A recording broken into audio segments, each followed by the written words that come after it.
அறிவாலயம் வந்து இதுவரையில் 10 முறை தண்ணீர் குடித்திருக்கிறேன்.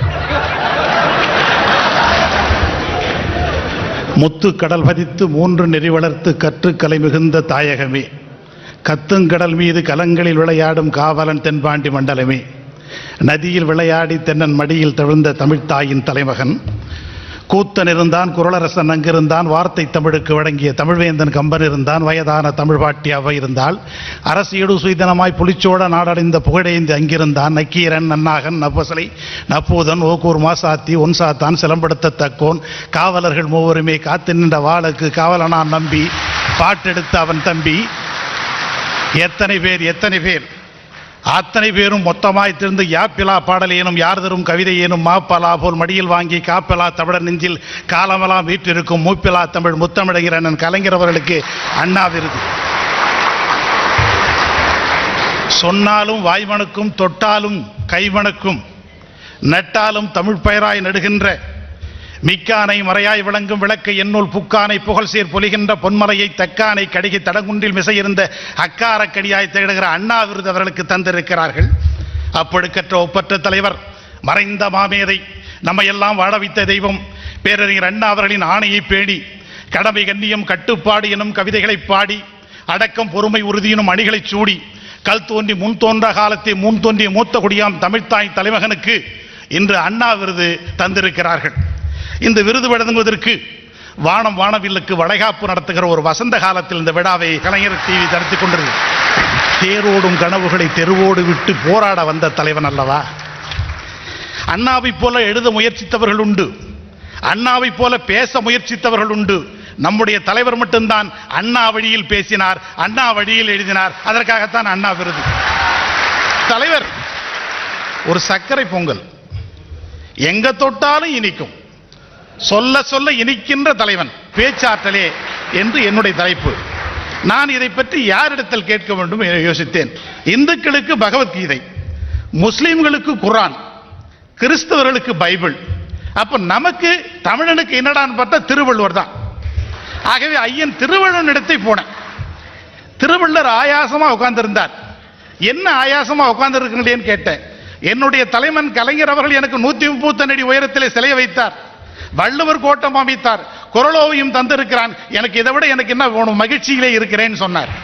நான் கேட்டேன், அதெல்லாம் பரவாயில்லை, நான் ஒரு சிக்கல்ல மாட்டி இருக்கிறேனே. 6 தலைப்புகள் கொடுத்திருக்கிறார்கள். இந்த 6 தலைப்புகளில் எது சிறந்தது? இதில் இந்த 6 சிறப்புகளில் தலைவருக்கு இந்த விருது கிடைப்பதற்கு எது சிறந்தது என்று கேட்டேன். வள்ளுவன் என்னை பார்த்து கேட்டான், திருக்குறள் படித்தாயா என்று கேட்டேன். சுமாராக படித்திருக்கிறேன் என்றேன். 133 அதிகாரங்கள் தெரியுமா என்றேன். தெரியும் என்று சொன்னேன். வள்ளுவன் என்னை பார்த்து சிரித்தான். இங்கே இருக்கிற இந்த 6 தலைப்புகளில் சொல்லாற்றலுக்கு மட்டும்தானே நான் அதிகாரம் தந்திருக்கிறேன், சொல்லாற்றல் தான் சிறந்தது. வள்ளுவன் சொல்லிட்டான். அடுத்தது பார்த்தேன், நம்மோடு வாழ்கிற தலைவன், நம்மோடு வாழ்ந்து கொண்டிருக்கிற வள்ளுவன். குரலோவியத்தை எடுத்தேன், குரலோவியத்தை புரட்டி பார்த்தேன். அந்த குரலோவியத்தில் புரட்டி பார்த்தா விரைந்து தொழில்களுக்கு தலைவர் அடிச்சிட்டார். தலைவர் என்ன சொல்லிட்டாரு? பேச்சாற்றல் தான் சிறந்தது அப்படின்னு சொல்லிட்டார். வள்ளுவன் சொல்லிட்டாரு, நம்முடைய தலைவர் சொல்லிட்டாரு. அண்ணன் வாலி அவர்களே, இனிமே என்ன வேலை இருக்கு உங்களுக்கு? சொலல்வல்லன் சோர்விலன் அஞ்சான் அவனை இகழ்வல்லது யாருக்கும் எளிது என்றெல்லாம் திருக்குறளை அழகாக சொல்லி இருக்கிறார்கள். இந்த தலைப்புக்கு நீங்க பாத்தீங்கன்னா இந்த மேடை எவ்வளவு அழகா இருக்கு பாருங்க. நம்ம கலைஞர் டிவி எவ்வளவு அழகா செஞ்சிருக்கு பாருங்க. 10,000 பாடலுக்கு மேல் எழுதியவர் என்னுடைய அண்ணன் வாலி. அவரே கவியரங்கத்தை விட்டுட்டு போய் பேச்சு பண்றதுக்கு வந்துட்டாரு. இதுவே தெரிகிறது பேச்சு எவ்வளவு சிறப்புடையது என்பது. வினாடி தோறும் வியப்பை தருகிற தலைவா, காலால் நடக்கும் உலகை தன்னுடைய நாவால் நடந்த பெருந்தகையே, ஒன்றும் மறந்தறியேன் ஓதநீர் வண்ணனை இன்று மறப்பேனோ ஏழைகான், அன்று கருவரங்கத்துள் கடந்தேன் கைதொழுதேன் என்று திருவாரூரில் பிறந்த உன்னை கைதொழுது கொண்டிருக்கிறதே தமிழகம். தலைவா, பக்தராய் பிறந்தார்க்கெல்லாம் அடியேன், பரமனை பாடுவார்க்கெல்லாம் அடியேன், சித்தத்தை சிவன் மேலே வைத்தாருக்கடியேன், திருவாரூர் பிறந்தார்க்கடியேன் என்று சொல்லி பொன்னூஞ்சல் ஆடுகிற வெண்புறாக்களை போல் சொல்லூஞ்சல் எங்களை எல்லாம் சொல்லு சொக்க வைத்துக் கொண்டிருக்கிறீர்கள் தலைவா. உங்களை கேட்டு உங்கள் பேச்சை கேட்கிற பொழுதெல்லாம் நற்கரும்பின் சாற்றினிலே தேன் கலந்து பால் கலந்து தெவிட்டாத தேன் சுவை கலந்து ஊன் கலந்து உவட்டாமல் இன்றைக்கும் இருந்து கொண்டிருக்கிறது எங்களின் தத்துவத்தின் தேரோட்டமே.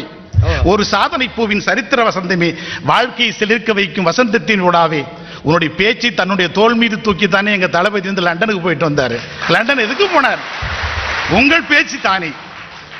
இடியா புயலா எரிமலையின் தீப்பிடம்பா வெடியா படைமுரசா வெடிச்சவரி மின்னல் குடியா தாயின் மடியா மலர்த்தேனா மதுபுதுட்டு முத்தமா என்னவென்று சொல்வது உடன்பிறப்பே என்று சொல்லி உணர்ச்சி பொங்க தலைவர் அடைக்கிற பொழுது 1000 மின்னல்கள் நம் உடலை தாக்கி நாடி நரம்புகள் எல்லாம் உருக்கேறி இருக்கிறதே, அது பேச்சுக்குத்தானே. கதிரவன் எழுவதற்கு முன்பாக கருத்து உதயமாகி விடுகிறது. உங்களுக்கு அதுதான் எனக்கு என்ன விந்தை என்று தெரியவில்லை. உங்கள் பேச்சு தாய்ப்பாலோடு வீரத்தையும் அல்லவா எங்களுக்கு கலந்து தந்திருக்கிறீர்கள். சிங்க தமிழ்நடை, சங்க தமிழ்நடை, தங்க தமிழ்நடை அல்லவா உங்களுக்கு.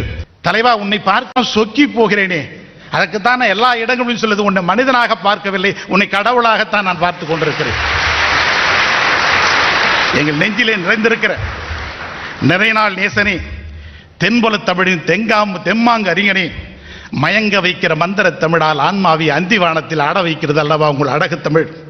தூரத்து மழவேகத்தை தடாகத்திற்கு கொண்டு வந்த எங்களுடைய அருமை தலைவா, நாவினால் பேனாவினாலும் நாவிலும் பேனாவிலும் தன் கலைமைகளை வைத்திருக்கிற பிரம்மா அல்லவா நீங்கள். கல்லை பிளந்து நீரெடுத்து காற்றை பிடிந்து சாரெடுத்து எரிமலைக்கு சரிமலையா உங்கள் பேச்சு இன்றைக்கும் தொடங்கி கொண்டிருக்கிறேன்.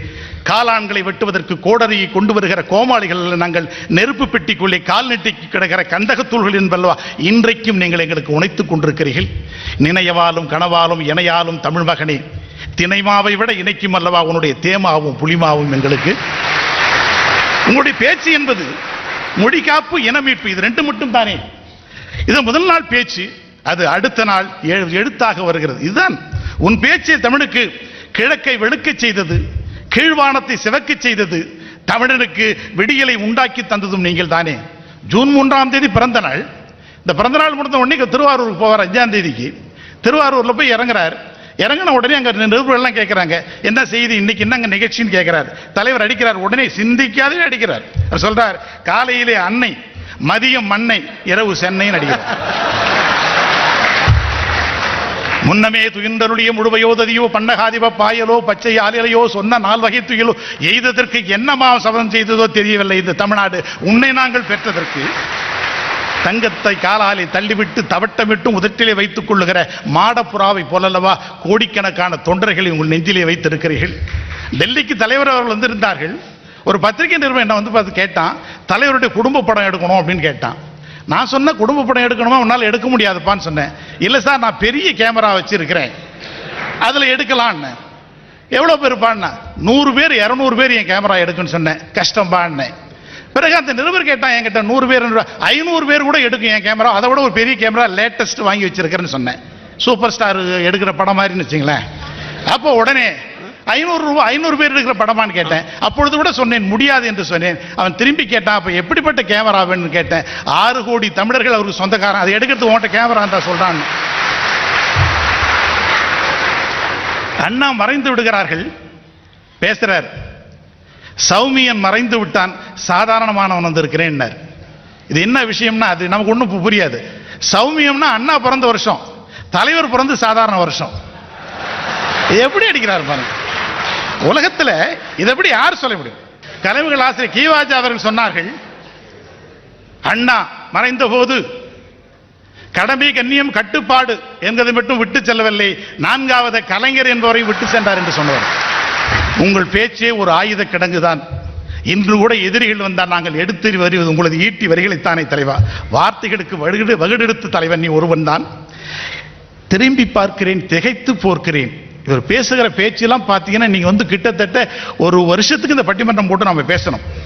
ஏபி நாகராஜன் ஒரு படம் எடுக்கிறார், நவராத்திரின்னு படம், 100வது நாள் விழா.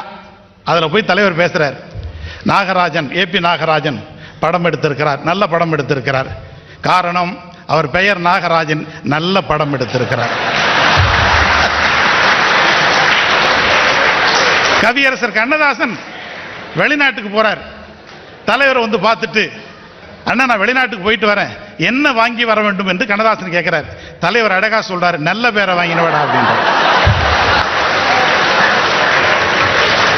போராட்டத்துக்கு சிறை சென்று சட்டமன்றத்துக்கு போறார். அனந்தநாயகி அம்மா இவர் தலைவர் பார்த்தோன்னே எங்க சட்டமன்றத்தில் கேட்டுதான், என்ன கலைஞர் அவர்களே, மாமியார் வீடு எப்படி இருந்து, இவர் ஜெயிலில் இருந்து போறார் சட்டமன்றத்துக்கு, மாமியார் வீடு எப்படி இருந்துன்னு கேக்குது அந்த அம்மா. அதுக்கு தலைவர் சொல்றாரு, உங்கள் தாய் வீடு நன்றாக இருந்துன்னு சொல்லிட்டு இருக்கிறார்.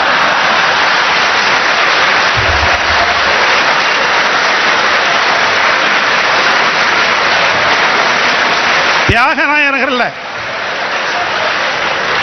திடீர் பிள்ளையார் வந்துட்டார். நான் கூட யாருக்கும் தெரியாத போய் கும்பிட்டு வந்தேன். ஒரு கும்பிட்டு வைப்போமே அப்படின்னு சொல்லிட்டு எல்லாம் போய் என்னடா பார்த்துக்கிடாப்பா திடீர் பிள்ளையார் ஏச்சு அப்படின்னு சொல்லிட்டு அன்று மாலை பொதுக்கூட்டம் நம்ம தலைவர் பேசுறாரு, தியாகராய நகரிலே திடீர் பிள்ளையார், திருவில்லைக்கேணியிலே ஒரு பிள்ளையாரை காணவில்லைன்னு சொல்லிடுச்சு. பள்ளிக்கூடத்தில் படிக்கிற போது விழுப்புரத்தில் பொதுக்கூட்டம் சண்முகையார் கூட்டம் நடத்தினார். அந்த கூட்டத்தை நடத்த அரக்கால் சட்டை போட்டு காலில் செருப்பு உறுப்புலாம் ஏது அந்த காலத்தில் காலில் செருப்பு இங்கிருந்து 17 கிலோமீட்டர் எங்கள் ஊர்ல இருந்து நடந்து போய் கூட்டம் கேட்பேன். என்ன பேச்சு அப்பெல்லாம் பார்த்தீங்கன்னா எவ்வளோ அழகா, இப்பயும் அழகா தான் இருக்கார். நேரு வகிடு எடுத்து உலகத்தில் முத நேரு வகிடு எடுத்து அரசியல்வாதி இப்படி இருக்குன்னு சொன்னவர் அவர் தானப்ப. சும்மா கரலி கரகரன்னு இருக்கும். இந்த துண்டை இப்படி போட்டுன்னு இப்படி இப்படி நின்று பேசுவார், இப்படி நின்று பேசுவார். உலகத்தில் அது மாதிரிலாம் ஒரு அழகு பார்க்கவே முடியாது. நாங்களும் அதனால தான் சொக்கி போய் இன்னும் உன்னுடைய காலடியில் நாய் மாதிரி கிடக்கிறோம். நாங்க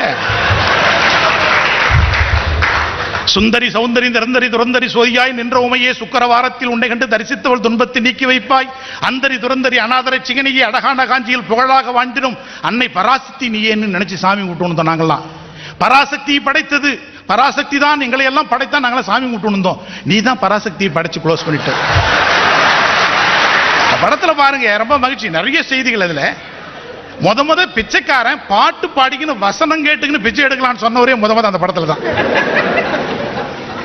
இயந்திர சொல்லா இருந்த மந்திர சொல்லாக மாற்றியதும் தலைவருடைய பேச்சுக்கள் தான். வீணையாக கிடந்த தமிழனை வில்லாக அம்பாக பிறப்பெடுக்க செய்ததும் விரதம் அவருடைய தலைவருடைய பேச்சுக்கள் தான். தினந்தோறும் உங்கள் பேச்சு முரசொலியில் வரும். அப்பெல்லாம் முரசொலி ஒரு பெரிய விஷயம். முரசொலியெல்லாம் வாங்குறதுன்னா நாங்கள் அங்கிருந்து இதுக்கு போவோம், வெளியனூரில் போய் முரசொலி வாங்க போவோம். இந்த முரசொலி வாங்குறதுலாம் ஒரு பெரிய விஷயம். அதில் தான் பாட்டு மனப்பாடம் பண்ணி அந்த ஸ்கூல்ல இருந்து இதெல்லாம் அடிக்கிறது. வாத்தியாருக்கு இதெல்லாம் க்ளோஸ் ஆகிடும். எல்லா வாத்தியாரும் என்னடா அப்படி பேசுறேன், இதெல்லாம் தலைவர் சொன்னதான் சொல்ல மாட்டோம் நாங்கள் வெளியே. இப்பயும் அதை வச்சு தான் வண்டி ஓடுது எங்களுக்கெல்லாம்.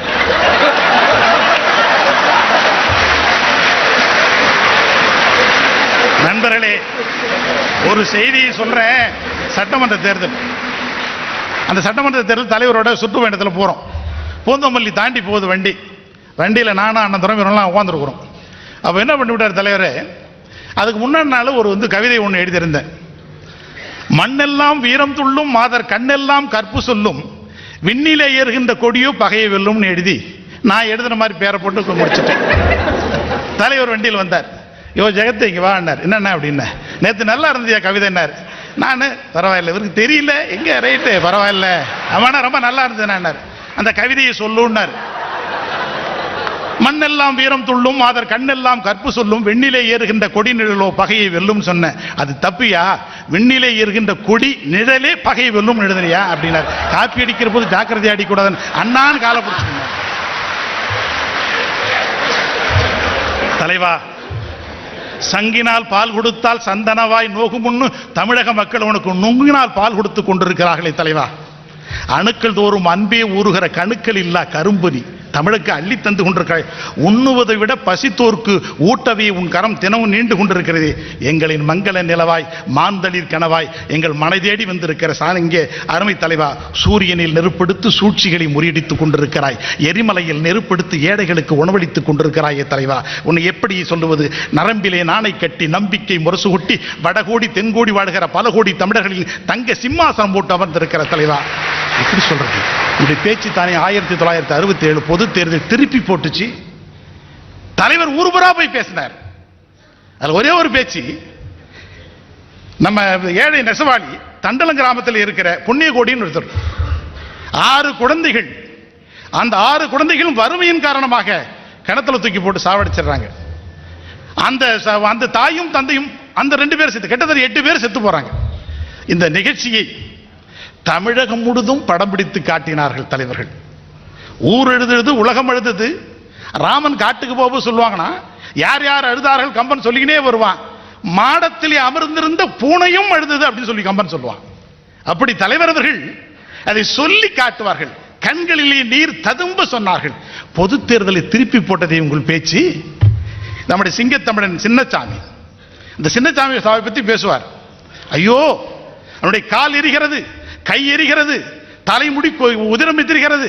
கை எப்படிப்பட்ட கட்டி தெரியுமா? திராவிட முன்னேற்ற கழகத்தின் கொடியை ஏற்றி மேலே ஏற்றியதல்லவா, எத்தனை கொடியை ஏற்றி இருக்கிறான். ஐயோ, அந்த தலைவன் எத்தனை ஊர்களுக்கு சென்று கூட்டம் பேசி இருக்கிறான். சின்னசாமி, ஐயோ உன்னுடைய உடல் இருக்கிறது, அவன் எதற்காக சாவும் போதும் தமிழ் பேசி சாக வேண்டும், என் சாம்பலும் தமிழ் மணந்து வேக வேண்டும் என்று சொன்னவன் அல்லவா.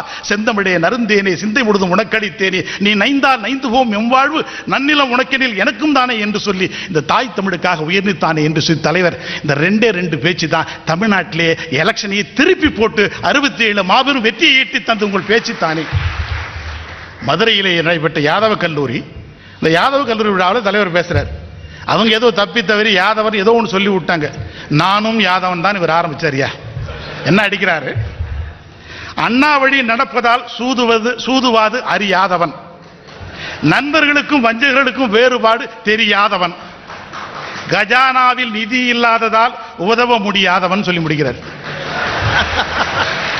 இப்படிலாம் சொல்றதுக்கெல்லாம் யாருமே இந்த பிறவில 7 பிறப்புக்கும் யாங்களாம் ஒன்றும் பார்க்க முடியவே முடியாது. பச்சைமா மலை போல் மேனி பவளவாய் கமலச்செங்கன் அச்சுதா அமரரேறி ஆயிரதம் கொடுந்தே என்று இச்சுவை தரினும் வேணும் இந்தரலோகம் ஆளும் அச்சுவை தரினும் வேண்டேன் அடியேன் உங்களுடைய திருப்பதங்களே இருக்க வேண்டும் என்பதுதான் என்னுடைய ஆசையெல்லாம். உங்கள் பேச்சை தமிழர்கள் மூச்சாக இன்றைக்கும் கருதி கொண்டிருக்கிறார்கள்.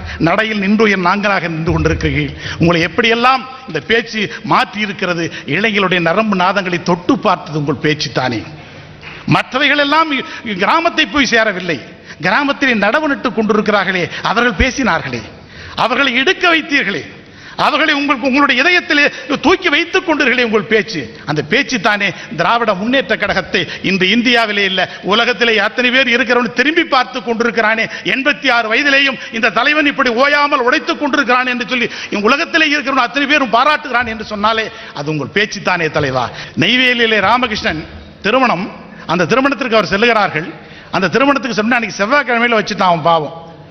செவ்வாய்க்கிழமை வச்சுட்டோடனே எல்லாரும் பார்த்தீர்களா, ஒரு பகுத்தறிவை பார்த்தீர்களா, சுயமதியார் திருமணம் என்றெல்லாம் அவர் சொன்னார்கள். எல்லோரும் அங்க வந்தவங்க சொன்னாங்களா. தலைவர் அடுத்து பேசும்போது சொன்னாரு, என்ன செவ்வாயினா வருத்தப்படுறீங்க, மற்ற நாட்களுக்கெல்லாம் வாய் கிடையாது, செவ்வாய்க்கு மட்டும்தான் வாய் உண்டுன்னு சொன்னவர். அது மட்டுமல்ல, வாழ்க்கை எப்படி தொடங்க வேண்டும் தெரியுமா, செவ்வாயில் தான் தொடங்க வேண்டும் என்று சொல்லி இப்படியெல்லாம் பேச்சாலே எங்களை எல்லாம் மயக்கி கொண்டிருக்கிற தானை தலைவா. இன்னும் நீ பல்லாண்டு பல்லாயிரத்தாண்டு பல கோடி 100,000 ஆண்டு வாழ்ந்து இந்த தமிழை வாழ வைக்க வேண்டும் என்று சொல்லி வாய்ப்புக்கு நன்றி பாராட்டி விடைபெறுகிறேன். நன்றி, வணக்கம். மேடை பேச்சென்றால் இப்படித்தான் இருக்க வேண்டும் என்பதற்கு இலக்கணமாக அமைந்திருக்கிறது திமுகவின் ஜெகத் ரட்சகன் அவர்களின் உரை. கட்சி மாச்சரியங்களை எல்லாம் கடந்து அனைவரினுடைய இதயங்களுக்கும் ஊடுருவும் உரை நயம் கொண்டவர் ஜெகத் ரட்சகன். மேடை பேச்சென்றால் எடுத்தல் தொடித்தல் முடித்தல் என்ற இலக்கணப்படி அமைய வேண்டும். அதற்கு முத்தாய்ப்பாக அமைந்திருக்கிறது ஜெகத் ரட்சகனுடைய உரை. பள்ளி கல்லூரி மாணவர்களுக்கு பேச்சென்றால் இப்படித்தான் இருக்க வேண்டும் என்பதற்கு உதாரணம் காட்ட வேண்டிய அற்புதமான உரை ஜெகத் ரட்சகன் அவர்களின் உரை.